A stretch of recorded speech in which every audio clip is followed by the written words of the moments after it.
In the primordial expanse where formless chaos reigned, there was only none, the dark, swirling waters of possibility. From this boundless deep, Ra, the great god, the self-created, emerged. With a single thought he brought forth light, searing away the eternal night. His breath fashioned Shu, the air, and Tefnut, the moisture. From his tears humanity sprang forth, vibrant and full of promise. Ra, the sun god, became the supreme ruler, his divine essence illuminating the vast heavens and the fertile lands of Kemet below. Every dawn, he ascended his celestial bark, sailing across the boundless sky, bestowing life and warmth upon his creation, his very name a thunderous affirmation of existence. For countless ages, Ra ruled with absolute authority, his power radiating like the midday sun. He shaped the mountains, carved the valleys of the Nile, and ordered the movements of the stars. The rhythm of the cosmos was his heartbeat, and his word was law. Mortals worshipped him, gods revered him, and the delicate balance of mad, cosmic truth and order was maintained by his eternal vigilance. His true name, the very essence of his being, was a secret whispered only to the deepest parts of the universe, a sacred word that contained the entirety of his boundless power, known only to himself, guarded fiercely within his divine heart. Yet even the most brilliant sun must in time show the subtle signs of its eternal journey. The golden ages, once vibrant with the boundless energy of Ra's youth, began to recede into distant memory. Generations of mortals, while still reverent, no longer possessed the unquestioning awe of their ancestors. Their prayers, though still ascending, carried a fainter resonance, a less potent offering to the aging deity.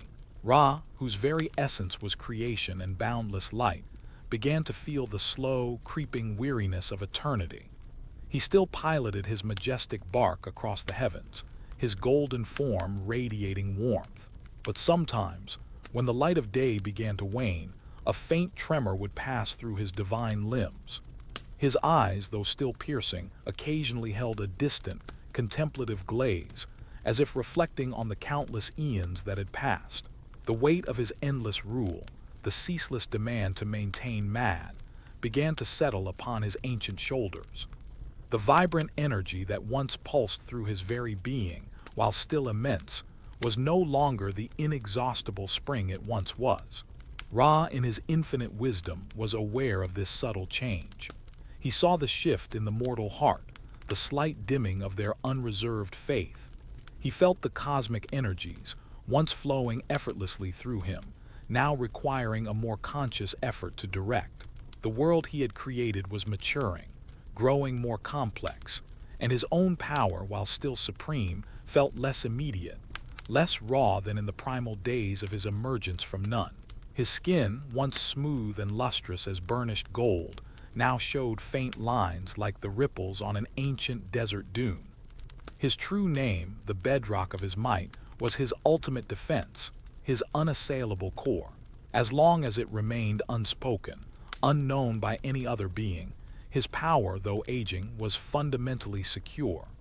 It was the ultimate secret, the very blueprint of his existence, guarded with a vigilance that spanned creation itself. To utter it, to truly know it, was to command the very fabric of his being, to wield the authority of the first god. This secret, more precious than all the stars he had scattered across the firmament, was the silent burden he carried through the endless cycles of dawn and dusk. The signs of Ra's advancing age became more pronounced, though still subtle enough to escape the notice of most mortals and even many lesser gods. When he spoke, his voice, though still resonant, sometimes carried a faint, almost imperceptible tremor, like distant thunder losing its might. His celestial bark, once soaring with effortless grace, occasionally seemed to glide with a heavier momentum, as if the very cosmos mirrored its creator's subtle fatigue. The most telling sign, however, was not in his grand pronouncements or his celestial journey, but in the small, unconscious acts that revealed his aging form. Sometimes, a drop of his divine spittle, an incidental byproduct of his breath, would fall unnoticed from his lips as he traversed the sky, landing upon the fertile earth below. It was a minuscule detail, a fleeting moment of vulnerability, yet it carried the essence of his divine being, a potent concentration of his life force.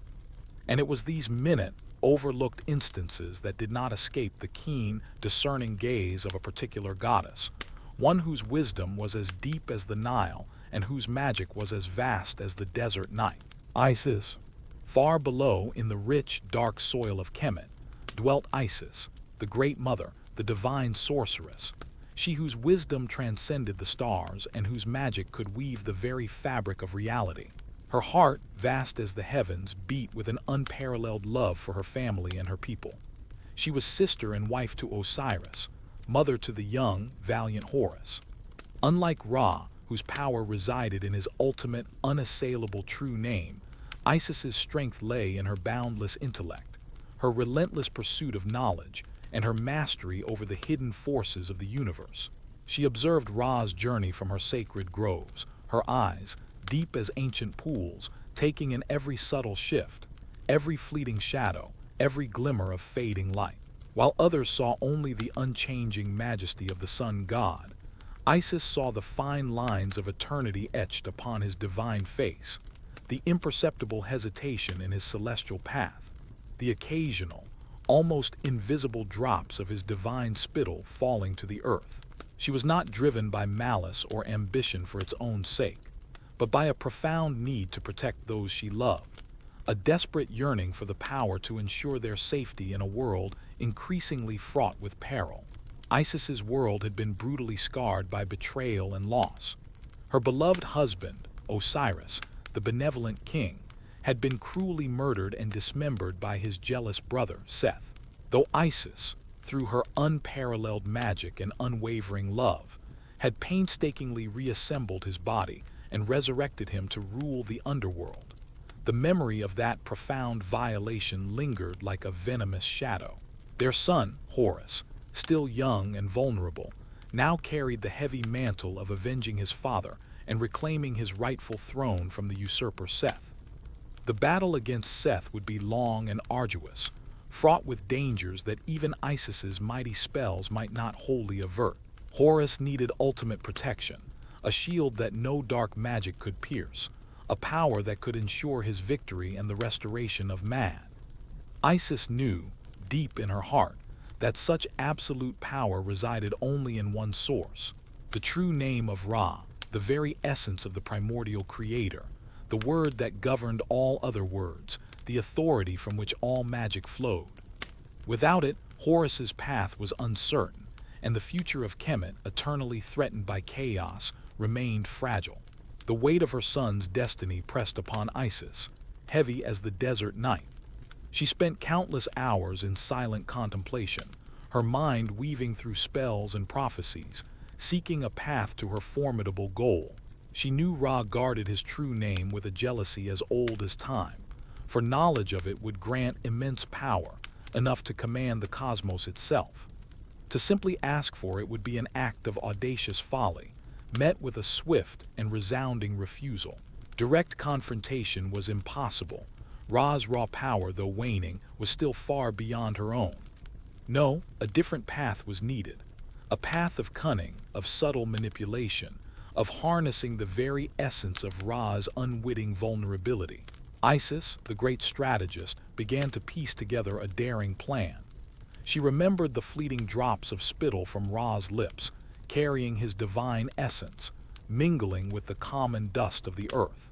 In these seemingly insignificant occurrences, she saw an opportunity, a breach in the sun god's formidable defenses, a crack in the armor of the self-created. The seed of her desperate plan took root, nourished by her love for Horus and her profound understanding of the deep magic inherent in all things. Isis understood that true power was not merely in strength or command, but in knowledge, and the most potent knowledge of all was the true name. It was not merely a label, but the blueprint of creation, the vibrational frequency that resonated with the very core of a being's existence. To possess it was to possess the key to their deepest self, to command their essence, to bend their will. This was the ultimate magic, the Heka that transcended all other spells. She spent her days observing, her nights meditating, refining her understanding of Ra's patterns, his subtle habits. She studied the paths of the sun, the precise moments of its zenith and nadir, the times when Ra's ancient gaze might momentarily drift. Her focus sharpened, her resolve hardened. She was not driven by malice, but by the fierce, protective love of a mother, and the profound wisdom that understood the cosmic implications of her quest. The power she sought was not for dominance, but for balance, for the preservation of Mad through the protection of Horus. Her magic would be subtle, profound, and utterly transformative. The day came when Isis felt the convergence of celestial alignments and earthly energies. The sun hung high, but a faint, almost imperceptible tremor ran through the air, signaling one of Ra's moments of weary distraction. She positioned herself carefully in a secluded spot along the path where the celestial bark often cast its golden shadow. With a reverence that belied her audacious intent, she knelt upon the rich, black soil of the Nile Delta, her hands, usually adorned with potent amulets, now bare and humble. She waited with infinite patience, her eyes fixed on the distant, shimmering form of Ra's bark. As it passed directly overhead, a tiny, luminous drop of divine spittle, imbued with the very essence of the sun god's being, fell from his ancient lips and landed silently upon the parched earth near her outstretched hand. Isis's heart quickened, but her movements remained calm and deliberate. With gentle fingers, she carefully scraped the precious, potent dust, now mingled with the sacred moisture of Ra's spittle, gathering it into her palm. This was the essence of her creator, the raw material for her most dangerous spell. Returning to the deepest sanctuary of her sacred grove, Isis began the ritual. She mixed the divine dust and spittle with a small amount of dark, fertile earth, kneading it carefully, infusing it with her deepest intent. Her voice, usually soft, now resonated with ancient incantations, weaving strands of potent magic into the malleable clay. The air in the grove grew heavy, thick with unseen energies. Her hands moved with practiced grace, shaping the mixture, breathing life into it, imbuing it with a singular, terrible purpose. Slowly, meticulously, a form began to emerge from the earth and divine essence, a serpent. But this was no ordinary creature. Its scales shimmered with an unnatural luster, its eyes gleamed with a chilling intelligence, and its fangs, though yet unseen, held the concentrated venom of Ra's own weakened divinity. As Isis breathed the final incantation, a spark of life ignited within the serpent's form. It coiled, a living weapon, pulsating with a silent, deadly power, ready to strike, its very existence an audacious challenge to the supreme god himself. She named it Urias, the fiery one, a subtle echo of Ra's own cobra symbol, but now turned against its source. Isis then returned to the desert's edge, near the very path Ra's bark took each morning as it ascended into the heavens. She carefully placed the newly created serpent upon the dry, sun-baked earth, concealing it amidst the rocks and sand, making it indistinguishable from the desert floor. The serpent lay still, its unnatural scales absorbing the pre-dawn coolness, its eyes fixed on the horizon, awaiting its divine prey. Each morning, before the world awoke, Ra would disembark from his night bark in the underworld and prepare to board his day bark. It was during this transition, as the first rays of light kissed the eastern horizon, that he would walk upon the earth, briefly connecting with the land he had created before embarking on his daily journey across the sky. This was Ra's sacred path, a moment of profound cosmic transition, and it was here that Isis's meticulously crafted trap awaited him. The rising sun heralded not just a new day, but a confrontation that would shake the very foundations of the divine order. As the first golden light pierced the eastern sky, Ra, majestic in his ancient splendor, descended from the underworld. He walked his customary path, his thoughts already turning to the boundless journey ahead, the maintenance of Mad, the warmth he must bestow upon the world.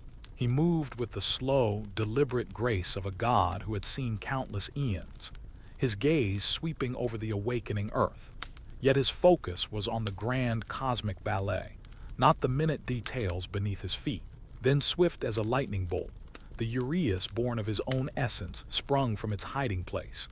Its fangs, charged with Ra's own divine venom, plunged deep into the sun god's flesh. A blinding flash of pain, unlike anything Ra had ever experienced, erupted through his ancient form. It was an agony that transcended mere physical sensation, a poison that sought to unravel the very threads of his divine being. Ra cried out, a thunderous roar that echoed across the nascent sky, sending shivers through the slumbering world. The sun faltered in its ascent, trembling as the supreme creator crumpled, his boundless power suddenly, inexplicably undermined. A scream, primal and shattering, tore from Ra's lips, shaking the very pillars of creation. The pain was excruciating, searing through his ancient body like 1,000 molten suns. It was a torment unlike any he had ever known, a venom that sought to extinguish the divine light within him, to unravel the threads of his being. He stumbled, falling to his knees on the very earth he had created, clutching at his chest, his radiant skin now glistening with a cold, divine sweat. The poison, born of his own essence, knew the very pathways of his immortality, twisting and contorting them with agonizing precision. His vision blurred, the brilliant dawn sky spiraling into a vortex of pain and confusion. Ra, the self-created, the omnipotent, was helpless, his immense power unable to repel the insidious, unexpected assault. He roared again, a sound of agony and bewilderment, as the venom tightened its grip, slowly, relentlessly, pulling him towards an oblivion he had never conceived possible. The world below quivered in fear. The nascent light of day dimmed, as if the sun itself was weeping alongside its creator. News of Ra's terrible affliction spread like wildfire through the heavens. The gods, awakened by his cries, rushed to his side, their faces etched with alarm and profound sorrow. Shu, god of the air, felt his breath catch, the very winds of the world faltering. Tefnut, goddess of moisture, wept tears that shimmered like fallen stars, fearing for the source of all life. Even Thoth, the wise scribe, his ibis head bowed in concern, found no immediate answers in his vast repository of knowledge. Ra lay writhing on the ground, his body convulsing, his divine light flickering precariously. "I am in torment," he gasped, his voice raspy, barely a shadow of its former thunder. "A creature has stung me, but it is no ordinary venom. It burns with a cold fire, tearing at my very essence." The gods huddled around him, their collective wisdom unable to discern the nature of the poison, let alone offer a cure. Despair began to settle upon the celestial gathering, a chilling premonition of chaos if the sun god should truly perish. It was then that Isis, serene and poised, stepped forward from the throng of anxious deities. Her eyes, though filled with feigned concern, held a knowing glint. She knelt beside Ra, her touch gentle but firm. "O great Ra, father of the gods, creator of all," she began, her voice a soothing balm amidst his agony, "tell me what has befallen you. For I am Isis, mistress of all magic, and perhaps my spells can unravel this torment." Ra, desperate in his suffering, turned his weakened gaze upon her. "I have been stung by a creature I did not create, by a venom unlike any I know," he gasped. "My flesh burns, my heart races, my very life essence ebbs away." Isis nodded gravely, her expression one of profound sympathy. "Indeed, great Ra, for no ordinary venom could afflict the self-created. The power of this poison lies in its source. It is born of your own essence, given life by your own being, a fragment of your divine truth turned against you. For me to heal you, to truly command this magic, I must know its root. I must know your true name, the hidden word that defines your being. Only then can I weave the counterspell." A profound silence fell upon the gathering. Ra, despite his agonizing pain, recoiled. His true name, the secret he had guarded since the dawn of time. To utter it was to yield ultimate power, to surrender the very core of his being. His ancient pride, vast and unyielding, warred with the searing, relentless pain that threatened to consume him. He groaned, struggling, the battle within him as fierce as the poison raging through his veins. "My names are many," Ra rasped, attempting to deflect. "I am Khepri in the morning, Ra at noon, Autumn in the evening. I am the giver of life, the creator of the Nile, the fashioner of humanity." Isis shook her head gently, her gaze unwavering. "These are but titles, great Ra, reflections of your aspects. I speak of the name. The single, sacred word that was your first breath, the vibration that summoned all creation.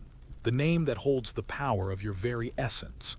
The venom intensified its assault, his body trembling, his light fading further. With a final, wrenching gasp, bowing to the overwhelming agony, Ra made his choice.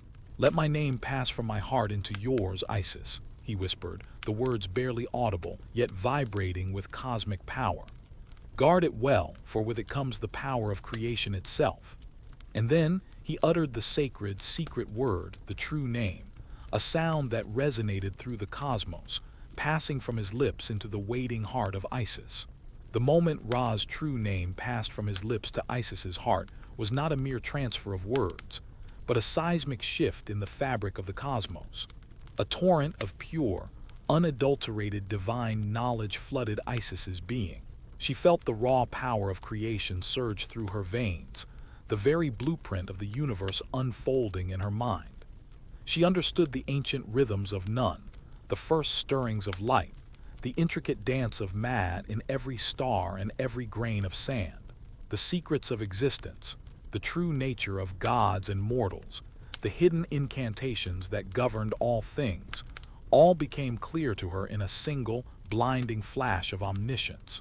Her eyes, usually deep and thoughtful, now blazed with a light that rivaled Ra's own.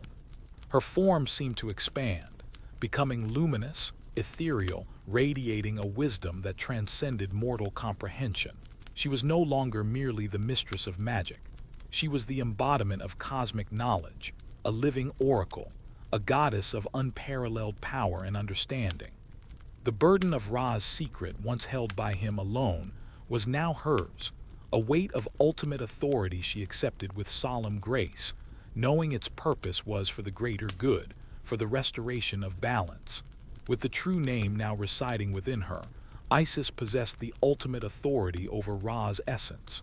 She knelt again beside the suffering sun god, her hands now glowing with a gentle, yet immense, power. Her voice, when she spoke, was no longer a plea, but a command, resonating with the cosmic truth she now held.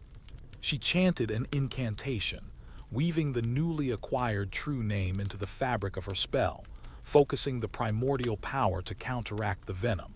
From a small, humble flask she produced a potion of pure moonlight and crushed lotus petals, consecrated with potent words of healing. She poured it over Ra's burning skin, and as it touched him, the searing pain began to recede. The divine venom, now stripped of its connection to Ra's innermost essence, dissolved and evaporated. The flickering light in Ra's eyes steadily brightened, his tremors ceased, and the strength slowly returned to his ancient limbs. The sun god, though humbled, was healed, brought back from the brink of oblivion by the very knowledge he had so fiercely guarded. Ra, restored to his full, albeit aged, splendor, rose slowly, his gaze falling upon Isis with a mixture of awe and profound understanding. He knew the cost of his healing, the immense power he had willingly, yet reluctantly, relinquished. But he also saw the wisdom and compassion that now radiated from Isis, an assurance that his sacred name, though known, was not misused. Isis, in turn, felt the weight of her new power, not as a crown of conquest, but as a mantle of profound responsibility. With this ultimate knowledge, Isis solidified her position as the most powerful sorceress among the gods, the great lady of magic. Her wisdom became unmatched, her ability to protect Horus, and indeed all humanity, unchallengeable. She could now wield true healing, divine protection, and deep insight into the workings of fate.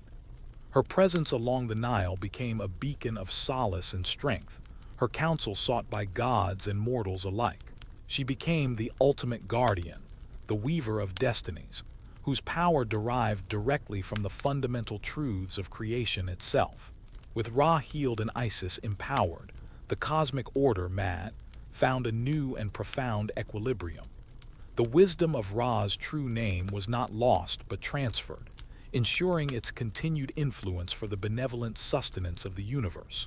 Ra, though physically recovered, carried the indelible memory of his vulnerability and the ultimate lesson, that even the most ancient power can be surpassed by cunning intellect and an unyielding will, especially when driven by love and a desire for balance. Humanity, though unaware of the cosmic drama that had unfolded, felt the subtle shift. The sun, once wavering, now rose with renewed, albeit tempered, brilliance. The cycles of life and death, of order and chaos, continued, but with a deeper, more profound undercurrent of stability. The story of Isis and Ra's secret name became a foundational myth, whispered in temples, carved into sacred papyri, teaching generations that true power often lies not in overt force, but in hidden knowledge, in the magic of words, and in the relentless pursuit of wisdom for the sake of truth and justice. The universe, having weathered the storm of divine pride and mortal vulnerability, settled once more into a harmonious hum, guided by the intertwined destinies of its ancient creators. The celestial bark of Ra continued its endless journey across the sky, a steady, unwavering beacon, yet forever changed by the passage of a secret name. No longer was Ra's ultimate power solely his own. It was shared, diffused, woven into the essence of Isis, the goddess who dared to challenge the very source of creation for the love of her son and the stability of Maat. The feather of Maat, symbol of truth and balance, now rested with an even greater certainty upon the cosmic scales, its equilibrium restored by a profound exchange of power and wisdom. The myth of Isis and the secret name of Ra became an enduring testament to the fundamental truth that knowledge truly is power, a force capable of shifting even divine authority. It taught that the magic of words, particularly the true name, held dominion over existence, capable of healing or harming, of creating or destroying. And through it all, the grand design of Maat persisted, reminding gods and mortals alike that wisdom, even if gained through cunning, when wielded with compassion and for the greater good, ultimately serves to uphold the order of the cosmos. The secret, once whispered, now echoed through the very fabric of reality, an eternal reminder that even the most ancient truths can be revealed, transformed, and thus ensure the endless, balanced dance of creation itself.